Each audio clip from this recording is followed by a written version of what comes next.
but start off with pituitary. And then the other one that I keep getting is your blood sugar. So if your blood sugar isn't regulated, what happens is you get neuroglycopenia, which means if the blood sugar drops, the nerves freak out. And so with that being said, you got to stabilize blood sugar.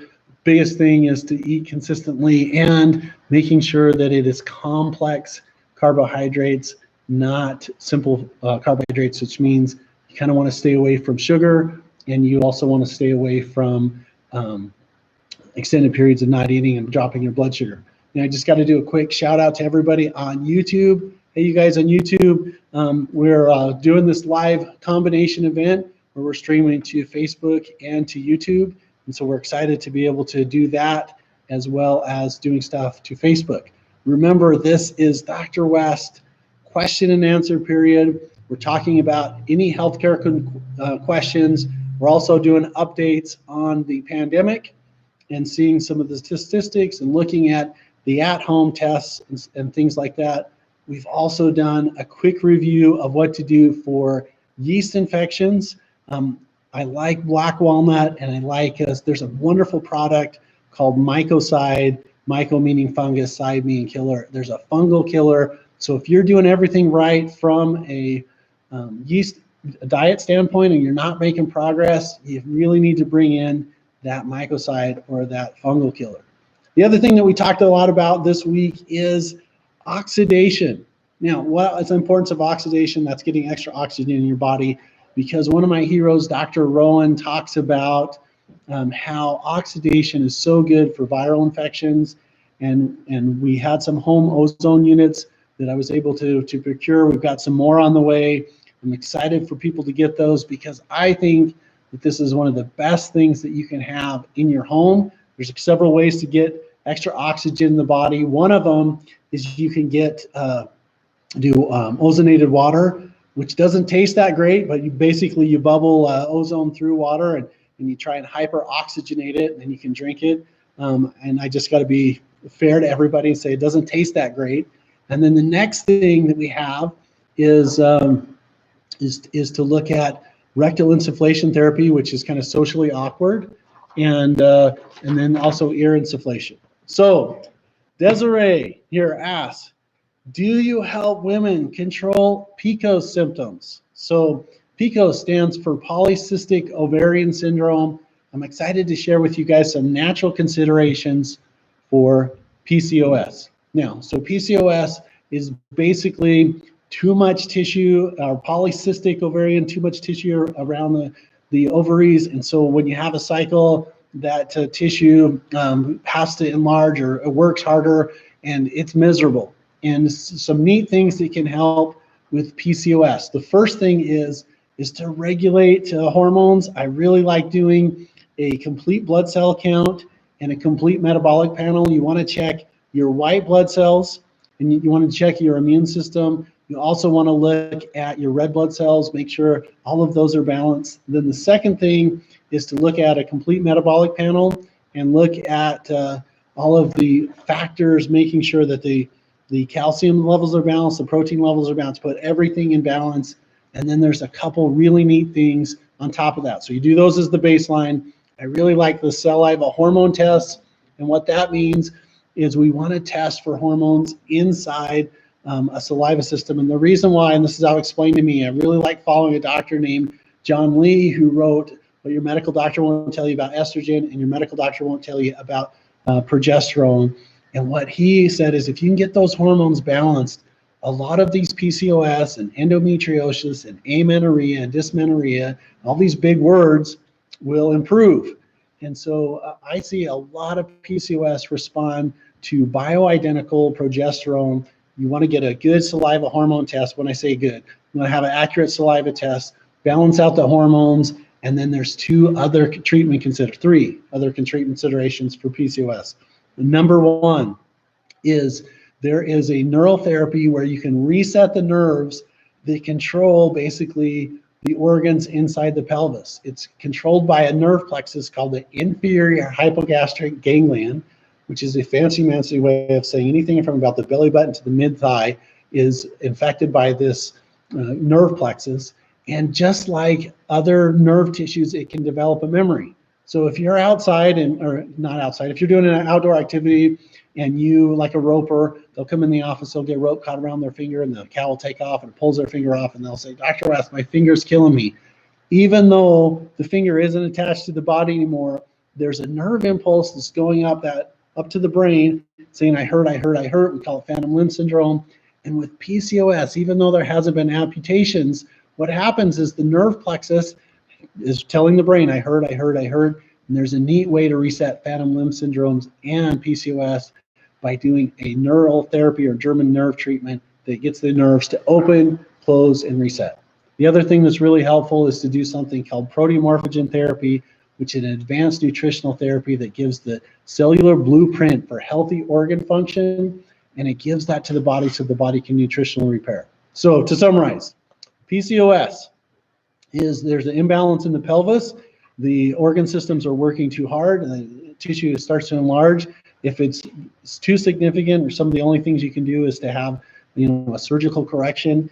A lot of times I've had people come in and then the doctor puts them on birth control to try and help regulate the functions and stuff. What we like to do is balance out the blood chemistry, balance out the hormones, reset the nerves that control that plexus, and give nutritional building blocks. Now, Marilyn's asked, Dr. West, do you have a treatment for lupus? And the answer to that is a big fat maybe. So let me tell you what that means. I think that there's about 5 different causes to autoimmune disorders. Now, lupus being one of them. So whether it's rheumatoid arthritis or lupus or multiple sclerosis or Sjogren's syndrome or ankylosing spondylitis, any of these big word combinations, there's a couple different factors of that. One, is there a genetic pathway or genetic tree? Is it in your siblings or in your parents or your cousins?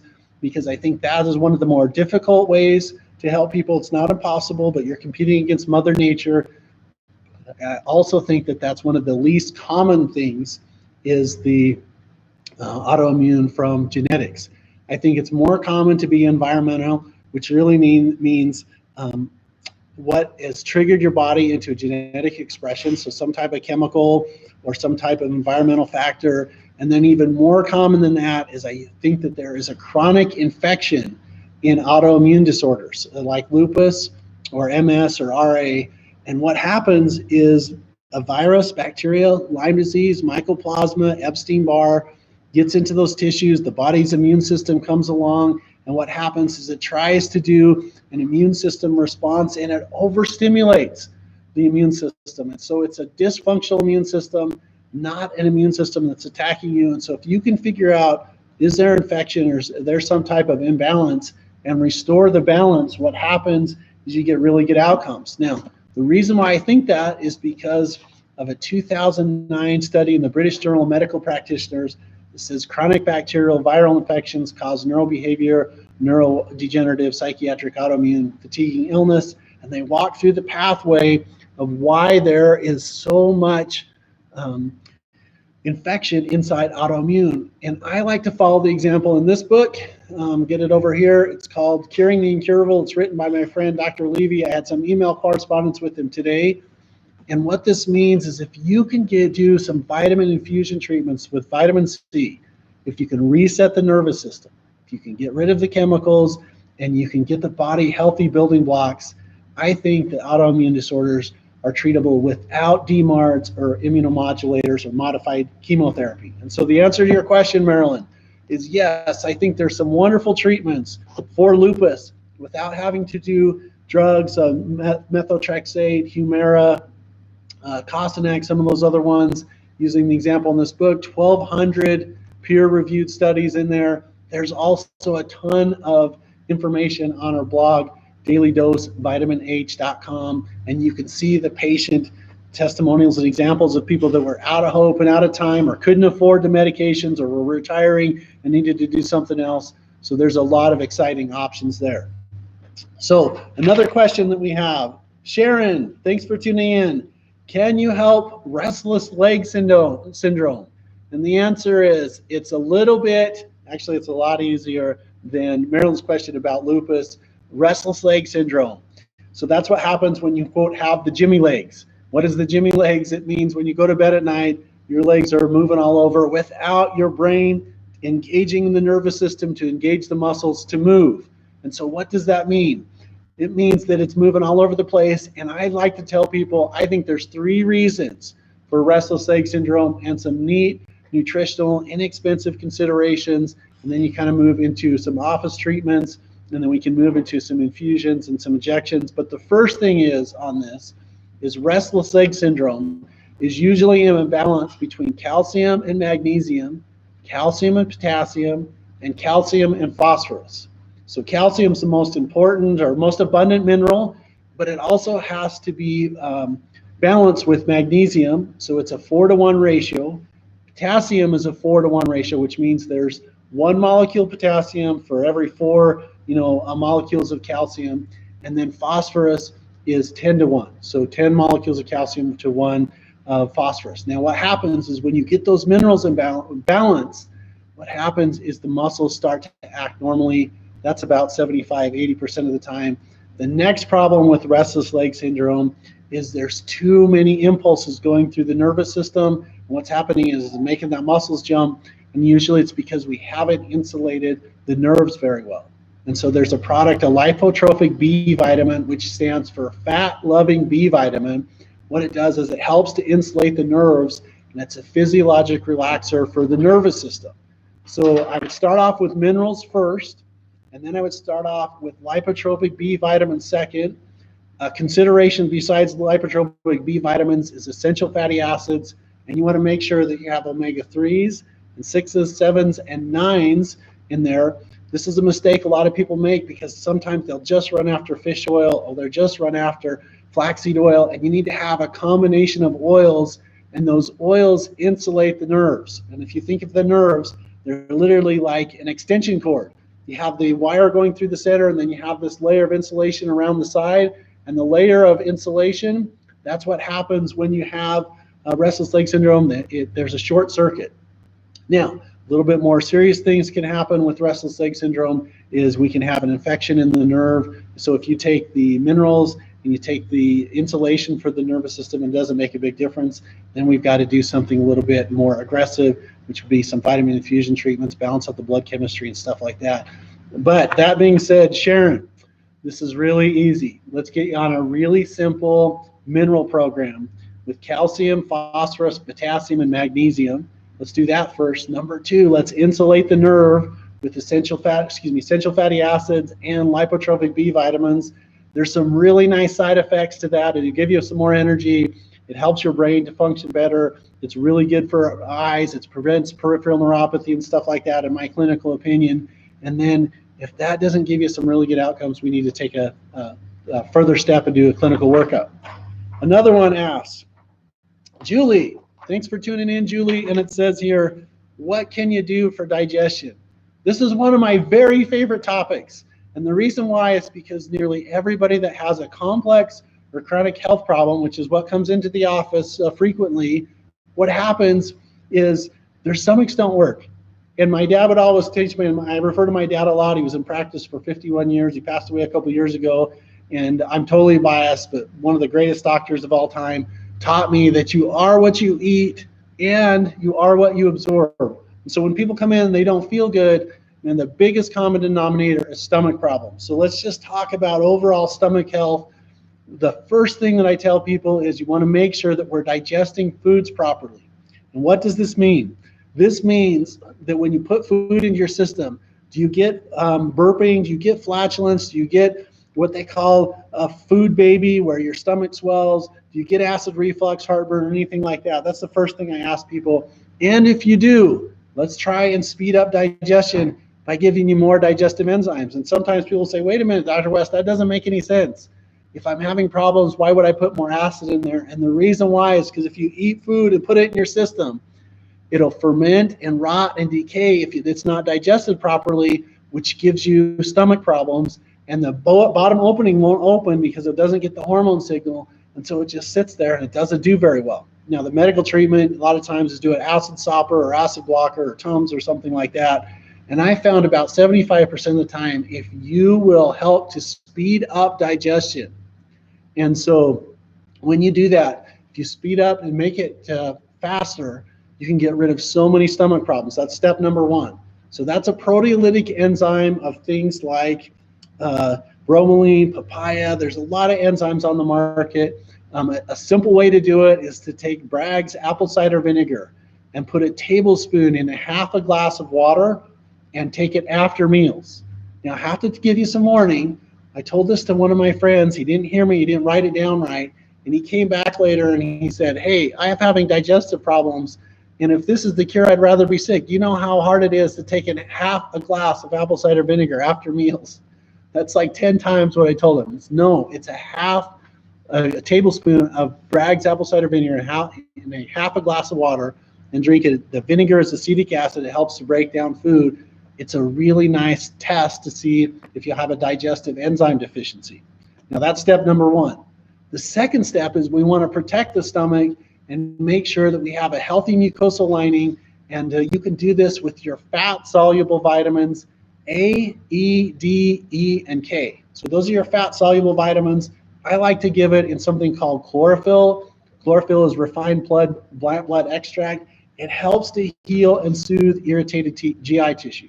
So number one, digestive enzymes. Number two, get some fat-soluble vitamins. It protects your stomach.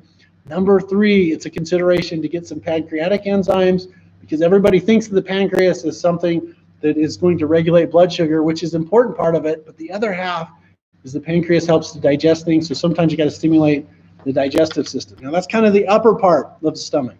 When we get into the middle of the stomach, the small intestines, we want to make sure that everything's flowing really well. And I think that that works really well for your liver and your gallbladder. Now, immediately people say, well, what if you don't have a gallbladder? What that means is we need to stimulate the liver to make bile effectively, because if you have no gallbladder, there's no place to store bile. You can live without a gallbladder, but sometimes it's hard to digest fats. And if you don't digest fats very well, the side effect is constipation. So that liver bile and liver gallbladder connection is really important, because if it's not working right, too slow is constipation, too fast is diarrhea. And so that's the next thing I tell people is let's make sure that you're emulsifying, breaking down fats by giving some ox bile or some bile salts is really effective. And then the last part of the GI system, I really think that's where your essential fatty acids come in, your colon. You want to protect those mucosal linings. And then there's also some considerations for hydrotherapy and rectal insufflation therapy and some other things. But stomach, digest the food properly, protect the stomach lining, give the body bile salts, make sure you have essential fatty acids. And of course, I forgot to mention how important it is to have fiber, which is healthy vegetables in your diet. It's like a brush. It just kind of pushes everything out. And so almost every patient that comes in the office has a stomach problem. Some of our best patient outcomes on our blog, Daily Dose of Vitamin H, you'll see people that have stomach problems, and that's how we help them. Now, I have a couple things over here on our YouTube. They talk about vitamin H. So vitamin H, we talk about in the office all the time. Just a heads up to everybody, they're out of time, they're out of options, and we show them the amazing success stories we've had with other patients, and we call that vitamin H. And then the other questions that we have on the YouTube is the lipotrophic B vitamins. So this is fat-loving B vitamins. It's a specific subgroup. It's really important for insulating the nerve. If you want some more information about that, please just DM me. More information. Most people don't know about lipotrophic B vitamins. It's really important. If you've had your gallbladder removed, this is from Cupcake paper. Thanks for tuning in, Cupcake. It says, what do you do if your gallbladder is removed? And the answer is you just have to be a little bit more focused on making sure that the liver's working right. The liver does so many things besides detoxification, converting sugar to proteins and proteins to sugar, making hormones. And then the other thing that happens there is it creates bile. Now, when the liver's working right, it stores the bile up in the gallbladder. If the gallbladder gets diseased or affected, you have to take it out. And then you have to help the liver to make to make bile on demand. And so there's some effective things. Beet leaf greens and ox bile are some of the best things that you can use for people that don't have a gallbladder, that they can emulsify or break down fats, and then they can eat some of the foods that they thought they could never eat. All right, Verena says hello. Cupcake paper gave me some big smiles. And some other things that we have here. So restless leg syndrome, Lupus, PCOS syndrome. All right, getting a lot of questions in here. Mr. MJ Dutton, or Miss MJ Dutton, I apologize, I don't know which one it is, asks, what can I do for springtime eczema on my hands? Okay, so your skin is an external manifestation of your internal health. So the skin's the biggest organ in the body. When it's not working right, or our internal systems aren't working right, we try and push stuff out through the skin. And so the first thing I would be looking at is, hey, what can we do to make sure your internal physiology is balanced? So make sure that we're looking at, are you around any chemicals? Do we have any contact dermatitis? Or we're wearing something on our hands that's irritating us? Is there something that's in your soap or something like that that is bothering you? And then we want to protect the hands. You can protect them from the internal and the external. So what that means is externally, I'm not a great big fan of steroid therapy, you know, the triamcinolone or some cortisone cream or anything like that, because cortisone, what it is, it's a wonderful, good, bad medicine. It's really good for inflammation. It can help short term. It's not a really good long-term solution. So we want to back up and start looking at, okay, what caused it, and can we help with the building blocks? I love taking a product called USF ointment, unsaturated fatty acids. It's literally like putting lubrication, and like the Tin Man and the Wizard of Oz, we're just going to put some oil on the lesions. That's external. There's another cream that's in consideration called EDAP cream, which is a vitamin cream. That's on the outside. Internally, I really want you to ramp up your essential fatty acids, 4,000 to 6,000 milligrams of essential fatty acids. Sometimes people think, hey, I'm going to turn into a fish. And I'm like, you know what? If you have gills behind your ear, that means you're getting enough essential fatty acids. All joking aside, we want to make sure that we give the body the building blocks that it needs. The next thing is to make sure that we're detoxifying anything that is harmful. And usually this talks about a food allergy, which is a whole nother consideration. But MJ, what I would recommend on this is, let's get you some vitamin lotion for your hands. Let's give you the stuff inside to make you healthy. And then what I would like to do is to just offer you a challenge. Just try this. And it's in my book here, Hidden Secrets to Curing Your Chronic Disease. You can get the book at Dr. West, let's see, drwest.info. I had a brain squeeze there for a minute. Chapter 9 and Chapter 10 in here gives you some information. But MJ, what I'd like to do is to say, like, let's do a food elimination diet. Let's be really careful with dairy. That's the first thing. And then the second thing is we want to watch wheat. Now, I know everybody's talking about, you know, wheat belly, and oh my gosh, he's just saying don't eat dairy and don't eat wheat. And what people will tell me all the time is this. They'll say, Dr. West, I tried that for 3 days or for a week and it didn't work. And the answer is when I see a lot of skin conditions, whether it's acne or psoriasis or psoriatic arthritis or eczema, I see so many people do well if they can detoxify the superglue that's in their system, also known as gluten, but it usually takes about 90 days to do that. Now, I wish there was an easier way, MJ, but I'm telling you, one of the best things that you can do is to give yourself a vacation from dairy. Maybe you do dairy first, maybe you do wheat second or gluten second. I bet you it'll make a big difference on your hands. I'd love to work with you on this because I think we can make a big difference. And then she says here, usually goes away in the summer, fall, but it gets super itchy. And again, your body's mad on the inside, so it's trying to push that stuff out through the skin. And so that's what we can do. Vitamin lotion, internal fatty acids, and then making sure that we take away some food allergies. All right, some other questions. Robert says, what can you do for swelling in the legs? Okay, so that's an easy, hard question because there's a lot of things that can cause swelling in the legs. The first thing that you want to look at is, okay, is it due to a heart? Is it due to kidneys? Like, what's the reason why the fluid inside of your lymphatic system isn't getting back into circulation? Is a lymphatic problem? And so to look at those, the first thing that I'd recommend is to just say, can we do something that will help with the circulation? I like butcher's broom and horse chestnut or some of the herbs that work well with that. Making sure just a simple blood test can tell us how your kidneys are functioning, a metabolic panel. We want to look at your BUN, your creatinine, your GFR, and make sure that those are balanced and that there's not minerals leaking or going somewhere. So that's one of the things that we look at. Okay, kidneys. Also look at your heart. Is your heart working? Is it overworking? Are we getting some congestive heart failure, or has there been trauma to the body? And look at your lymphatic system.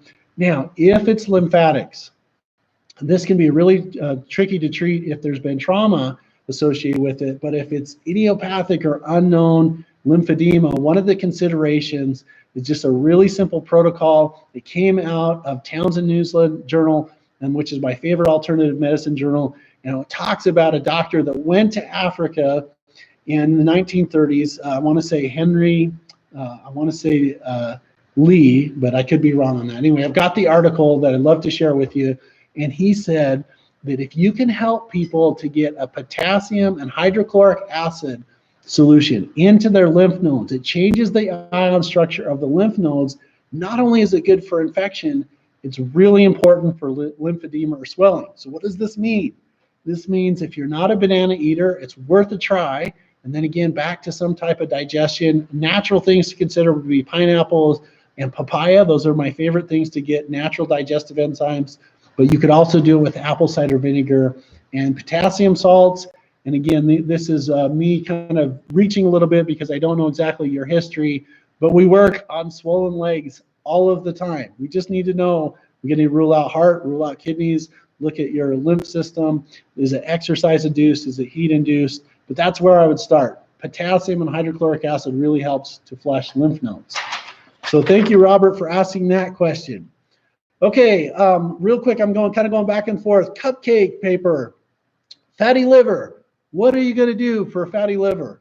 And the answer to that is a couple things. The first one is lifestyle first.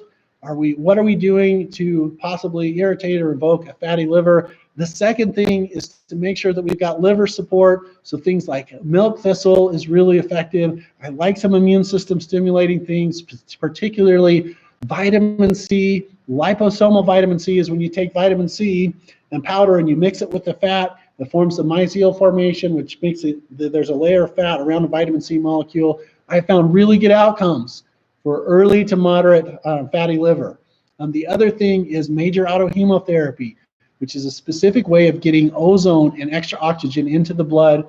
It's a 100-year-old German treatment with literally no side effects. It's a way to really, really help that. It's in a paper I'm happy to send you called The Cure That Time Forgot. So if you will send me an email at info@westcliniconline.com, I will send you that paper.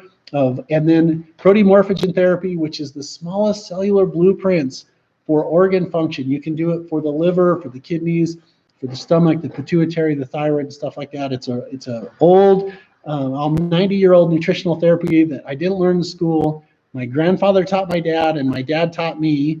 And it's a really neat way to take care of a fatty liver. The other thing is, she's making fun of me here, saying super glue gluten for 90 days. Remember, gluten is really sticky. Food engineers took a healthy food, wheat, and mixed it with a really, really successful weed called goat grass. It has a bunch of gluten in it. And so what happens is we get this GMO food that has tons of superglue in it. It paralyzes the microvilli of your stomach, and it makes it so your stomach doesn't work very well. So that being said, moving on to the next question here. Kyle, are you still open for IV treatments during the pandemic? And the answer is absolutely, and it's the very best way that you can get your immune system healthy. One, I talk about it in my book. I mean, I jokingly say this is my favorite author. My second favorite author, Dr. Levy's book, Curing the Incurable, talks about how vitamin C helps your natural killer cells to target bad guys in the system. You're looking around at Houston, at Wisconsin, at New York. I was privileged to see an email train with Dr. Chang, who talked about how they are using vitamin C in Wuhan to turn around advanced coronavirus cases. And absolutely, we're open, and it helps not only people that are struggling with their immune system, Epstein-Barr, Lyme disease, staph, strep. The key to health is to help with your immune system. So the answer, Kyle, is yes, we're open. Yes, this is the Bible that we follow in the office, and I think it's one of the best things you can do for your immune health. I really don't have any healthcare concerns other than and a periodic kidney stone from stress, which is no fun. But I do vitamin C treatments with sodium ascorbate to keep the acidity down every month because I think it's so effective as preventative medicine. So that being said, let's go to the next one up here is, several people asked after my live cast yesterday, how do the ozone units work? Now, one of my favorite things to tell people is if oxygen is the final electron acceptor in the electron transport chain at the cellular level, which I know is a lot of gobbledygook, but just kind of go with me on this. If you have enough oxygen in your body, the byproducts for energy are basically water and carbon dioxide. The body uses all of the carbon and the potassium and everything else of the breakdown of food for energy. If you don't have enough oxygen, what happens is our byproducts are pyruvate and lactic acid. And lactic acid and pyruvate, we know, is not a good recipe for health. So if we can get extra oxygen in the body, it's so helpful for nearly any physiologic condition, particularly for prevention and the co-management of cancer and stuff like that. It's called the Otto Warburg effect. You want to get extra oxygen in the body. It's really important for infections and stuff like that. And so one of my favorite things to recommend for people is ozone therapy. I ran across this in 2005. I absolutely love it. I think there's so many different applications for ozone therapy. And so these home units were designed by a company to help people to get extra oxygen in their system and to use the benefits of ozone. Now, when you have a home ozone unit, it's like 99.999 something percent oxygen, a little bit of ozone. When it hits your body, it converts from O3, which is the ozone, to O2, and you have an O minus that goes around, and it literally neutralizes bad guys. It helps to get rid of toxins.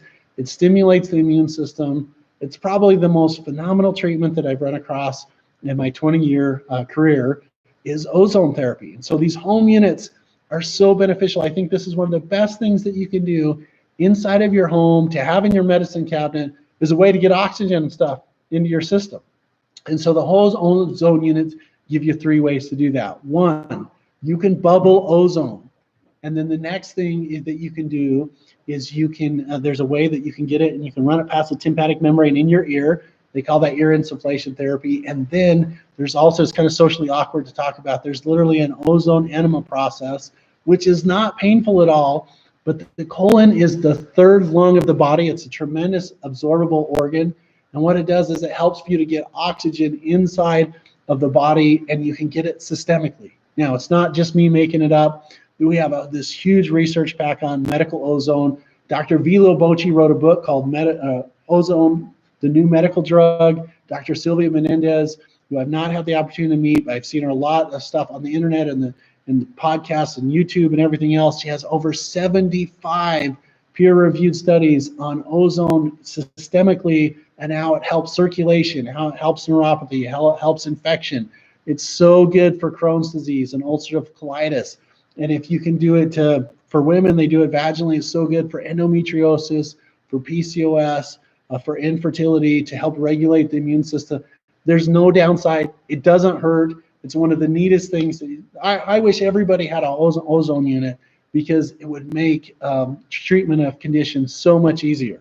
So that's how to use it. We have a guide called the Ultimate Home Guide to Ozone. I got a couple more units. Actually, I think we got 25 more units coming.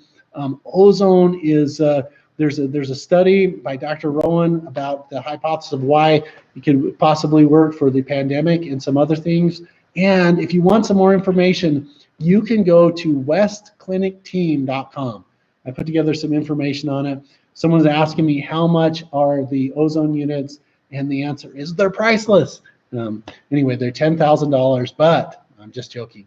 They're $1,000 and I think $50 or $1,080 for an incredible home treatment. That's about the equivalent of about 10 insufflation units, insufflation treatments inside the office. So $1,035 or $1,050 is the best, I think, thing you can do for your medicine cabinet. So Cupcake Paper asked that. And also, Carol Robbins, hi Carol, one of my longtime patient friends going way back, says, I want more information on those B vitamins. So going back and talking about this, Carol, there is a whole bunch of different B vitamins. Last time I checked, there was something like over 30 of them. Now, we always talk about B1, B2, B3, B5, B6, B9, which is folic acid, and B12, which is your energy vitamin. But there's a whole bunch of different vitamins, and the lipotrophic B vitamins, or the methionine and the inositol and the choline, those are the fat-loving vitamins. They're available in green leafy foods and colorful foods. That's where a lot of we get naturally. They're cofactors for the entire B vitamin system, and they're so good for restless leg. They're really good for anxiety and depression. There's a couple different products. I have a vitamin B Supreme inside the office. There's another vitamin product called Cataplex G is another one. Essential fatty acids, and mixing those with B vitamins. Remember, it's not the greatest idea to take B vitamins on their own, because B vitamins on their own have a tendency to deplete the other B vitamins. You need them in a complex. And so there is a specific product where you can get all 30 B vitamins and the cofactors. And so if people are telling you there's only 4 or 5 B vitamins, that maybe they're just not aware that there's a whole bunch of them. For example, vitamin B number 4, also known as an anti-paralytic vitamin, acts like a nutritional pacemaker for the heart. So if you get any atrial fibrillation, or if you get any where your heart's skipping a beat and stuff like that, usually it's associated with not enough vitamin B4, which typically comes from raw cream and raw soybeans, which is not something that we eat very often. So there's a way that you can nutritionally basically supplement for that. It's so good for restless leg syndrome. It's really good also if people are having, I jokingly tell one of my patients, it's the road rage formula, because it really helps to mellow out your nervous system. And so if people are having a struggle with tempers or road rage and stuff like that, lipotrophic B vitamins is one of those clinical secrets associated with that. Okay, I have another question here about, thank you. All right, Mr. Doug, what do you recommend for problem sleeping?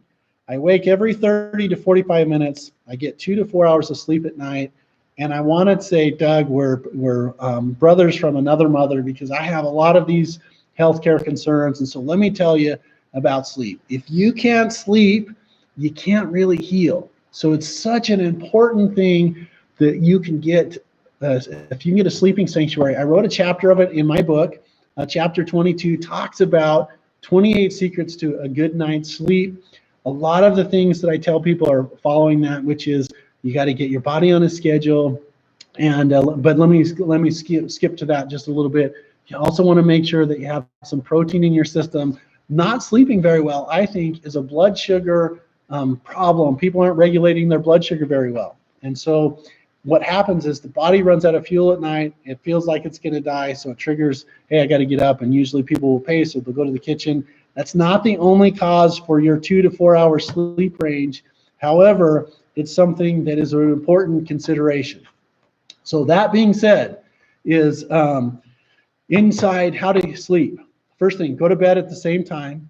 Make sure that we don't have anything that's going to stimulate your body too much before you go to bed, which is sugar or caffeine. The other thing is to make sure that you have a sleeping sanctuary, which is when you go to bed, like you're going to sleep there. You're not going to work on your laptop. You're not going to read on your smartphone. You're not going to watch TV and stuff like that. You want to make sure that your body knows, hey, when I go into this area, what's going to happen is I'm going to go to sleep. The other thing that's a consideration, I like things that help to get your body to relax. Potassium and magnesium, sometimes kava is really good. Melatonin, I really like. And by the way, I need to say something about melatonin.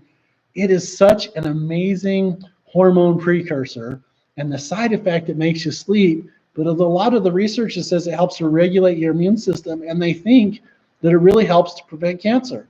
So when people are saying, I'm taking melatonin, I'm like, great, you're really helping your immune system. I like somewhere people to be around 6 to 10 milligrams of the pineal gland extract, melatonin. I like it's really so that you can get some calcium, magnesium, do a mineral tranquilizer. We have a product in the office called Happy Z's that I really like, that's really helpful to get people to sleep and then regulate your blood sugar. And sometimes what's really important is to give people some blood sugar regulation right before they go to bed with a little bit of protein. so that their nervous system doesn't feel like they're dying from lack of sugar. Now, another way to skin this cat with acupuncture considerations is you have 12 main meridians of your body. They're each open for a 2-hour window. And a lot of times when people wake up at the same time, 3 or 4 a.m., or they wake up at 2 a.m. every morning, it's because that acupuncture meridian is off. And if you reset the acupuncture meridians, it really helps to regulate sleeping problems.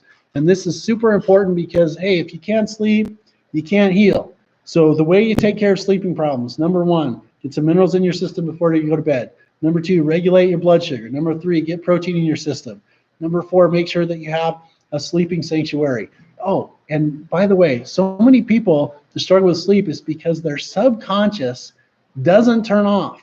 And so what does that mean? It means that they'll go to sleep, and then the house will creak, someone will slam a door, the cat will jump on the bed or something like that. They'll wake up, and then their nervous system,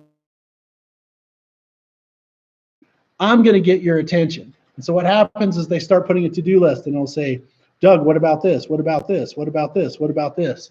And the way to decompress it is to take this right here. This is a blank white sheet of paper. Grab a pencil and start writing what's ever in your mind. It can be a pen too. You can just write out what's ever on your mind and decompress your nervous system. And then you can literally tell yourself, look, I've got everything on a list.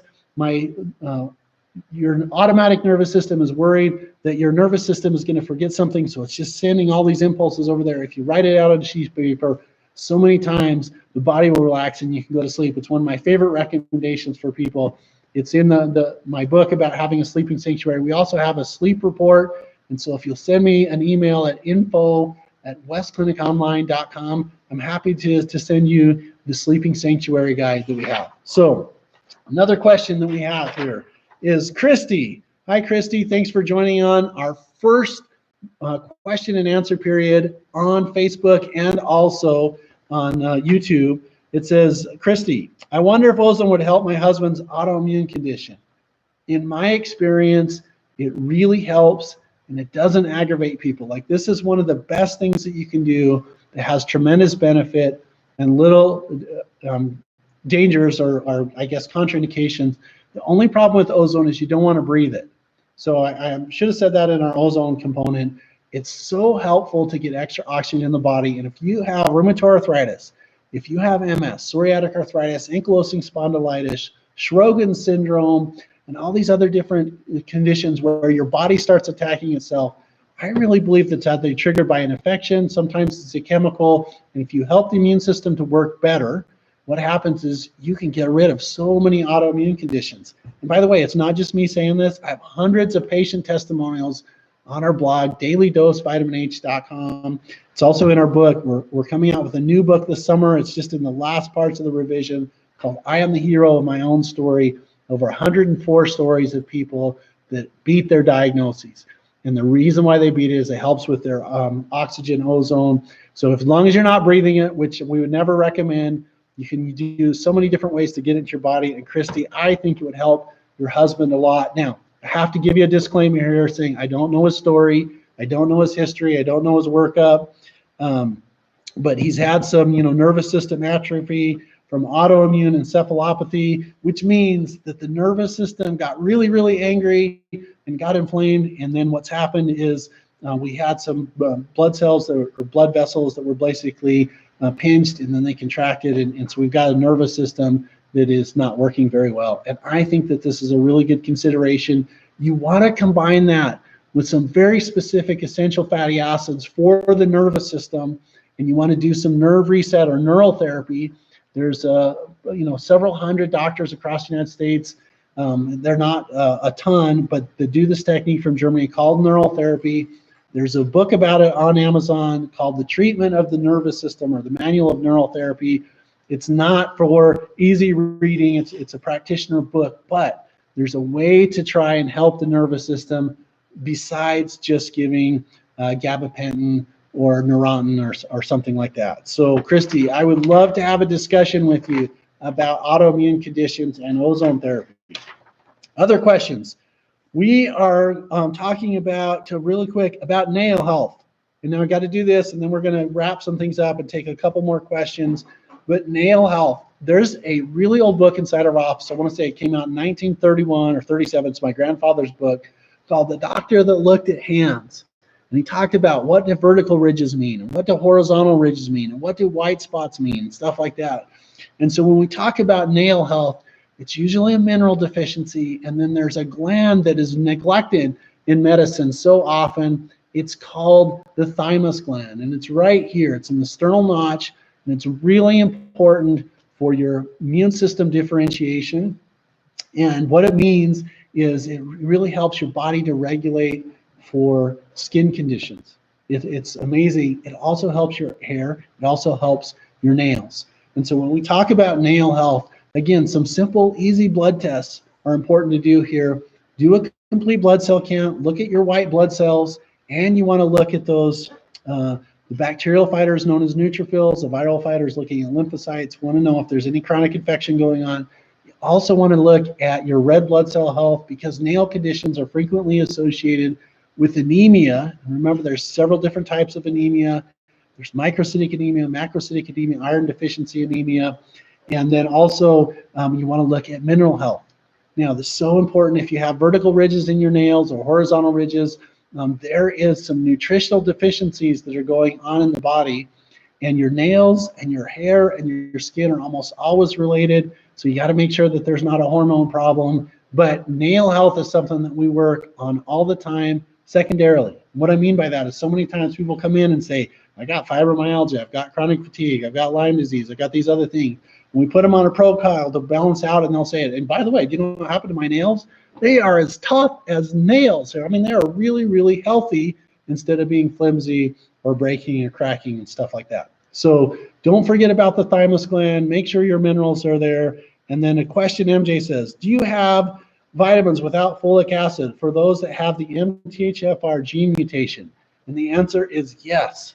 And I wouldn't say that I know everything about MTHFR. That'd be like amazing if you did, but I know a fair amount of it, and I know it's really important to get the right B vitamins in your system without the folic acid, and actually do some different pathways to get it inside of your system. And yes, it's a huge factor in people that don't feel very good, that are toxic, is to make sure that their MTHFR pathways are balanced. So that being said, now another thing that everybody wants to know is, Dr. West, how can I go back and review this?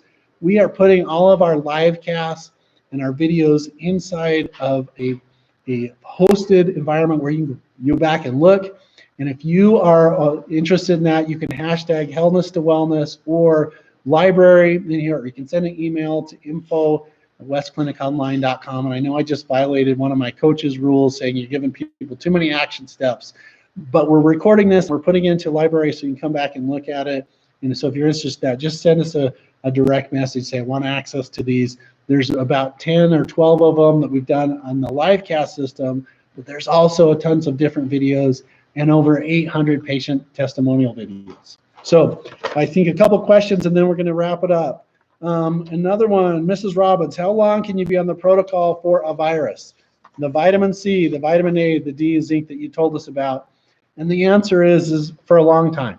Now, what I mean by that is your best source of vitamins for your immune system and for your mental health and for your bones and everything is your knife and fork, which means you should eat as healthy as possible. You should eat foods that spoil, but only eat them before they spoil. So we don't want to eat anything that really comes out of a box, a wrapper, and a can. And Carol, when you talked about vitamin C, I'm routinely on 3,000 to 4,000 milligrams all the time, because I work with sick people and infections and stuff coming in the office. The vitamin A is so good for lubricating your mucous membranes, protecting your eye health. It makes it so it's hard for viruses to attach, and that's about 10,000 units, 10,000 units of vitamin D, 30 milligrams of zinc, which we've talked about several times in our live cast. And there, in my opinion, there is no problem being on that long term. It'll help your immune system. Vitamin C works literally on every single physiologic pathway. Vitamin A is really, really healthy as long as you're staying at less than about 10,000 units or less. I don't see any toxicity problems.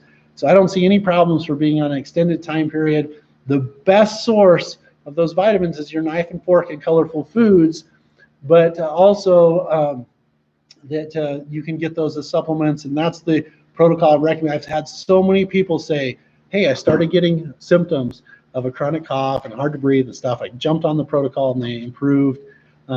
I do have a quick question. A Utah Girl on YouTube, where do we post questions? Utah Girl, just post them right here. Cupcake Paper said to give the dosages again. Here you go. Vitamin D, the bare minimum in my opinion is to be on 5,000 units. Because we're in the pandemic infection, I recommend 10,000 units. Vitamin A, I like at 10,000 international units every day.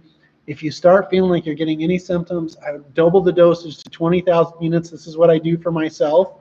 And then vitamin C, 3,000 milligrams. My favorite source is liposomal vitamin C. I brought a bottle somewhere. Oh, shoot, I had it somewhere. Oh, it's right over there, Carter. Can you grab it off that sheet? I love this company, Professional Formula. They gave one called Vitamin C Plus. It's really hard to get all the vitamin C right now, but we do have some of this in stock if you need help with a good source of vitamin C. I don't care where you get vitamin C. Just get it in your system. It'll make you healthy. It'll help your community. It'll help the country. It'll get us back to normal again. But I like this. I take 3,000 milligrams, 1,000 milligram pill, or liposomal vitamin C, which is the liquid vitamin C. And then the last one, Cupcake, is 30 milligrams of zinc. Now, and I just have to give a real quick caveat for high levels of zinc can deplete iron and copper. I'm really careful. I don't like giving iron unless it's specifically indicated in a test.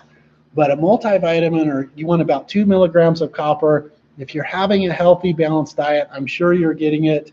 And so here we go. So you guys, we want to keep this under an hour, so we're going to wrap this up. Don't forget that you can get my book, Dr. West, at drwestinfo.com. You can also pre-order the ozone units at westclinicteam.com. It's been really fun to answer questions. We're going to do this consistently. Don't worry, we're going to be back. We're just trying to figure out how to work through all the technology glitches and stuff like that. I'm so thankful for the people posting on YouTube and also on Facebook. It gives us some really good topics to come out with and to help people with. So again, we want a good immune system protocol with vitamin A, vitamin C, zinc. It's really important to get good oxygen in your system. There's so many ways to do it. Exercise is the underrated way of getting oxygen in your system. I think hyperbaric ozone units are amazing. I like the home ozone units are really important. We talked about polycystic ovarian disease, of how to reset the nervous system and balance hormones. We covered restless leg syndrome. We covered stomach problems.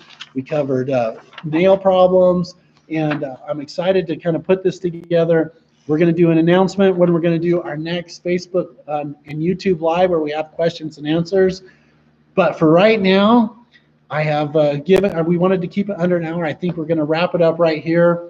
Thank you so much to the West Clinic family and our YouTube channel. We're just under over 17,000 subscribers. We're at 21,000 patients in our West Clinic family. If you're out there in the pandemic, I hope you're safe. I hope you're healthy. Oxygen and the vitamin protocol, healthy and alive foods, getting your body on a schedule. Doug, I hope we can sleep better. And we had a question about Marilyn and Sharon about autoimmune conditions. We work on autoimmune conditions every day. I'd love to get you some information because the informed patient makes really good guys on the next live cast. All right, YouTube people, sorry we got a little bit late. I wanted to give you guys a little shout out. Hey, Debbie Clark and Cupcake Paper and Utah Girl, and there's some great people over here on my YouTube channel. I'm so excited that we've been able to add more and more content. We're on the Fox News, we're on CBS consistently, on the radio stations. I'm going to be on WLW in Cincinnati tomorrow, and I'm so excited about this community and to make it better.